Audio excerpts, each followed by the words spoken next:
ஏற்காதே வீழும் சூரியனே, தர்மம் தோற்காதே ஆளும் காவலனே.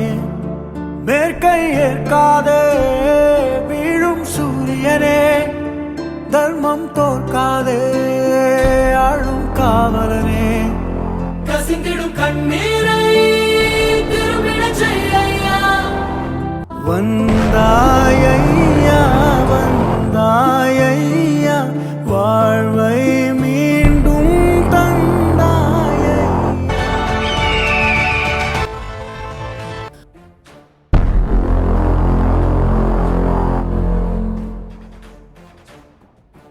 இந்து சமுத்திரத்தில் கடந்த சில ஆண்டுகளாக இடம்பெறும் கடல் தீ விபத்துக்கள் எதேர்ச்சியானவையாக தோன்றினாலும் அதனுள் மறைந்துள்ள திரைமறைவு காய் நகர்த்தல் சர்வதேச அரசியல் கொண்டமையாக உள்ளதென்பதில் சந்தேகமில்லை.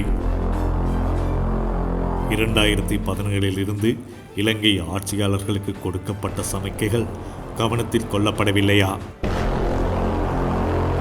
இல்லை என்றால் 30 வருட ஆயுத போராட்டத்தை காய்களை நகர்த்தி பாம்பும் மேனியும் விளையாடுவது போன்று சாணக்கியம் எங்களுக்கு ஒரு கைவந்த கலை என்கின்ற மிதப்பா இந்து சமுத்திரத்துக்கான கப்பல் தீ கடல் மைல் தொலைவுகளில் நின்றதை துறைமுகம் வரை அழைத்து வந்தது பேரினவாதத்தின் சாணக்கியமா? இன்றைய சூழலுக்கு காரணம் யார்? சிங்கப்பூருக்கான MCC மெசினாவில் இருந்து 24/6/2021 அன்று இன்ஜின் அறையில் தீ விபத்து ஏற்பட்டதைத் தொடர்ந்து இந்திய பெருங்கடலில் ஒரு கொள்கலன் கப்பல் சிக்கி தவித்ததாக இலங்கையின் கடற்படை தெரிவித்துள்ளது. இந்தியாவின் அந்தமான் மற்றும் நிக்கோபார் தீவுகளில் போர்ட் பிளேயரில் இருந்து 425 கடல் மைல், அதாவது 787 கிலோமீட்டர் தொலைவில் நடந்துள்ளது. பிற்பகலுக்குள் தீ முற்றிலுமாக இருந்துவிட்டதாகவும் கப்பல் சிங்கப்பூருக்கு கொண்டு செல்லப்படுவதாகவும் இலங்கை கடற்படை செய்தி தொடர்பாளர் இந்தி கண்டி சில்வா தெரிவித்துள்ளார். இலங்கையின் கடற்படை பாதிக்கப்பட்ட கப்பல் மற்றும் அப்பகுதியில் உள்ள பிற கப்பலுடன் தொடர்புகளை ஏற்படுத்தி ஒருங்கிணைக்க உதவியது. லைபீரியாவில் பதிவு செய்யப்பட்ட MSC மெசினா புதன்கிழமை சிங்கப்பூர் செல்லும் வழியில் கொழும்பு துறைமுகத்தை விட்டு வெளியேறிய கப்பல் தீ விபத்தை மலாக்கா நீரிணையில் பயணிக்கும் பாதையிலேயே அறிவித்தது.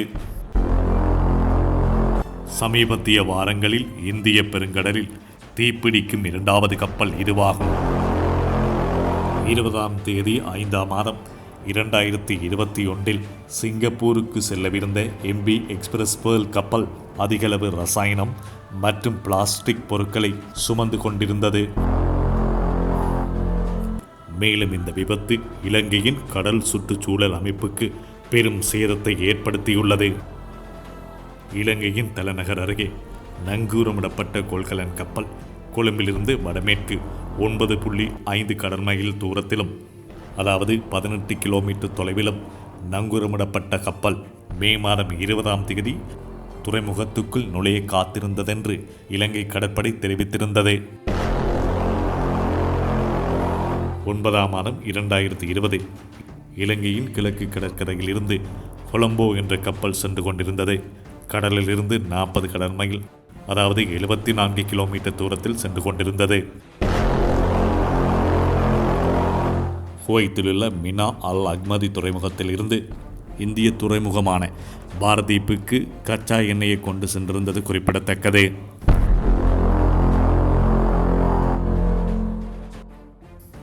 MSC டெனிலா என்ற கொள்கலன் கப்பலில் ஏற்பட்ட தீ விபத்து ஏப்ரல் மாதம் 4ஆம் தேதி 2017ஆம் ஆண்டு இலங்கையில் இருந்து சுமார் 120 கடல் மைல் தூரத்தில், அதாவது 232 கிலோமீட்டர் தொலைவில் இருந்தது. பின்னர் இலங்கைக்கு 30 கடல் மைல் வரை, அதாவது 58 கிலோமீட்டர் கொண்டு வரப்பட்டது. பனாமாவின் கொடியின் கீழ் பதிவு செய்யப்பட்ட டெனிலா 14,000 கொள்கலன்களை சுமக்கக்கூடியதாகும். இது உலகின் மிகப்பெரிய கப்பல்களில் ஒன்றாகும். 2017 2021 ஜூன் வரையும் 4 கப்பல்களில் தீ விபத்து ஏற்பட்டுள்ளது. இந்த தீ விபத்துகள் 2017 தொடக்கம் 2020 வரையிலான காலப்பகுதியில் ரணில் மைத்திரியின் ஆட்சி காலமாகும். 2021 அடுத்தடுத்து 2 கப்பல்கள் தீ விபத்து இடம்பெற்றிருக்கின்றது. அதிலும் எக்ஸ்பிரஸ் பேர் கப்பல் மூலம் ஏற்பட்ட இழப்பு இலங்கையை பொருளாதார ரீதியாக மட்டுமின்றி பேரினவாத அரசியலை அஸ்திவாரம் வரை அசைத்திருக்கின்றது என்பதில் சந்தேகமில்லை. காரணம், புத்த பிக்குகள் வீதியில் இறங்கி அல்லற்படும் அளவிற்கும் தமிழர்களையும் இதில் பங்கெடுக்க அழைப்பு விடுக்கின்ற நிலைக்கு தள்ளியிருக்கின்றது. ராஜபக்ஷக்களின் அணுகுமுறை பேரினவாதத்தை நிலைகுலிய வைத்துள்ளது. G7 மூலமாக அமெரிக்காவும் மேற்குலகமும் GST வரிச்சலுகை மற்றும் பயங்கரவாத தடைச்சட்டம் நீக்கம் என்ற அழுத்தங்கள் என்பன இலங்கையை பொறுத்தவரை இலகுவான விடயமில்லை. இப்போதுள்ள அரசு சிறிய அளவிலான சிறை கைதிகளை விடுதலை செய்கின்றது. துமிந்த சில்வாவின் விடுதலை பேரினவாதத்தை ஆறுதல் படுத்தியிருந்தாலும் அது பெரிய அதிர்வலைகளை உலகளவில் ஏற்படுத்தியுள்ளது. இலங்கைக்கான அமெரிக்கா தூதுவரும் ஐநாவும் தங்களுடைய கண்டனங்களை பதிவு செய்திருக்கின்றன. காரணம், G7 ஊடாக சொல்லப்பட்ட விடயங்களை ராஜபக்ஷக்கள் செவிசாய்க்காது. சிறை கைதிகள் விடுதலை என்பது கண்துடைப்பு நாடகம் என்பது நோக்கர்கள் அறிவார்கள். GST வரிச்சலுகை மூலம் இலங்கை பெறும் நன்மைகள்: மதிப்பு கூட்டப்பட்ட வரி 25 மில்லியனுக்கு அதிகமான நிறுவனங்களுக்கு 8% பராமரிக்கப்படும். கட்டுமான உபகரணங்களுக்கான இறக்குமதி வரி நீக்கப்படும். கட்டுமான பொருட்களுக்கான நிறுவனங்களுக்கு வரி நிவாரணம் வழங்கப்படும். உள்நாட்டு சந்தையை பூர்த்தி செய்யும் பல தேசிய நிறுவனங்களுக்கு ஏற்றுமதியை தொடங்கினால் அவர்களுக்கு வரிச்சலுகை வழங்கப்படும். CSC 2021 டிசம்பர் மாதம் 31ஆம் தேதிக்குள் பட்டியலிடப்படும் அனைத்து நிறுவனங்களுக்கும் வருமான வரியிலிருந்து 50% தள்ளுபடியாக வழங்க இலங்கை அரசு முன்மொழிகிறது. பங்குச்சந்தையில் முதலீட்டு நிறுவனங்கள் சாதாரண வரி விகிதத்தில் 50%, சலுகை விகிதம் 5%. REITகளை ஊக்குவிப்பதற்காக ரியல் எஸ்டேட் முதலீட்டாளர்களை ஊக்குவிப்பதற்கு மூலதன வரிகள் சலுகைகள் வழங்கப்படும். இதன் மூலம் பங்குச்சந்தையின் பெறுமதி உயர்வடையும். வெளிநாட்டினர் மற்றும் வெளிநாட்டவர்கள் குடியிருப்புகளை வாங்க ஊக்குவிக்கப்படுவார்கள். கருவூல மற்றும் பங்குகளில் முதலீட்டாளர்களுக்கு தகுதி வாய்ந்த கட்டணமாக 1 லட்சம் முதலீட்டு நிவாரணம். பொருட்கள் வர்த்தக மேம்பாட்டுக்காக அமைப்பாளர்களுக்கு முதலீட்டு நிவாரணம் வழங்கப்படும். நிறுவனங்களுக்கு 0.25% காப்பீட்டு கட்டணம் அறவிடப்படும். இதில் குறிப்பிட்ட வரிகள் அனைத்தையும் மேற்குலகம் வாங்குகின்றன. GST வரிச்சலுகையில் தான் இலங்கை தாக்குப்பிடிக்கின்றது.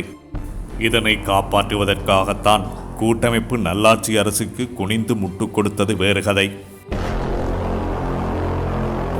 ஆனால் இப்போதுள்ள சதுரங்க வேட்டையில் எந்த பக்கம் சாய்ந்தாலும் நெருக்கடி இலங்கைக்கு காத்திருக்கின்றது. GST வரிச்சலுகையை இழந்து நாட்டின் பொருளாதாரத்தை கட்டியெழுப்பக்கூடிய திறன் இலங்கை ஆட்சியாளர்களுக்கு இருக்கின்றதா?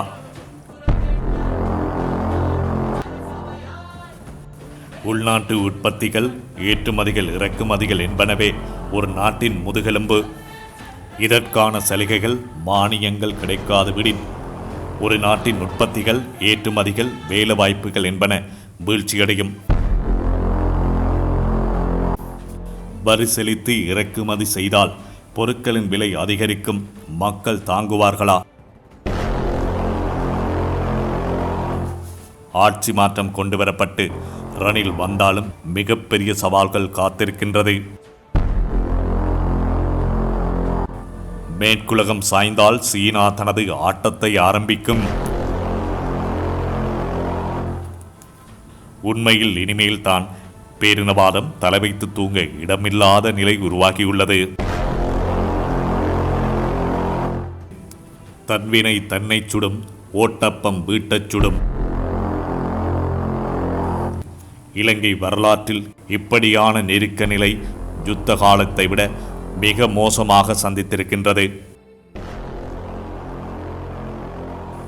யுத்த காலத்தில் கூட வெளிநாட்டு கடன், வரிச்சலுகைகள் என்பன எந்த தடைகளோ நிபந்தனைகளோ இன்றி ஆட்சியாளர்களுக்கு கிடைத்தது. ஆனால் இன்று பெரும் சவால்கள் இலங்கை ஆட்சியாளர்களுக்கு காத்திருக்கின்றது. கத்திமேல் நடப்பது போன்ற நிலை. ஆடு ராமா ஆடு என்று எந்த பக்கத்தில் இருந்து சத்தம் வந்தாலும் ஆட வேண்டும்.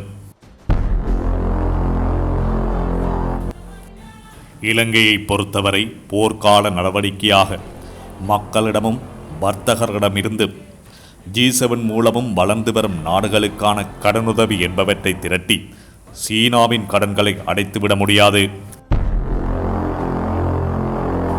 அப்படி அடைத்தாலும் பெருந்தெருக்கள், அபிவிருத்தி, சுங்கவரி, கொழும்பு போர்ட் சிட்டியிலிருந்து சீனாவை வெளியேற்றிவிட முடியாது. அவைகள் சட்டப்படி ஒப்பந்த அடிப்படையில் கைச்சாத்திட்டவையாகும். இலகுவாக ரத்து செய்துவிட்டு சீனாவிடமிருந்து தப்பித்து விட முடியாது. இந்து சமுத்திர போட்டியில் பேரினவாதம் தமிழர்களுக்கு செய்த வினையை வாய்விட்டு சொல்லி கதறும். பேரினவாதத்துக்கு முட்டுக் கொடுக்கும் ஒவ்வொருவரும் அதன் சொந்த பலனை அறுப்பார்கள். நாம் எதனை விதைக்கிறோமோ அதுவே நம்முடைய பலனாகும். ஆக மொத்தத்தில் இலங்கை சர்வதேச பொறைக்குள் சிக்கியுள்ளது. இந்த சிக்கலிலிருந்து மீளுவது என்பது இலங்கையில் ஏற்படும் ஆட்சி மாற்றத்தில் இல்லை, மாறாக சர்வதேசத்தின் கைகளில்தான் உள்ளது. இதற்கான விடையை காலம் பதில் சொல்லும். காலம் தன் கடமையை நீதியோடும் நிதானத்தோடும் சொல்லும்.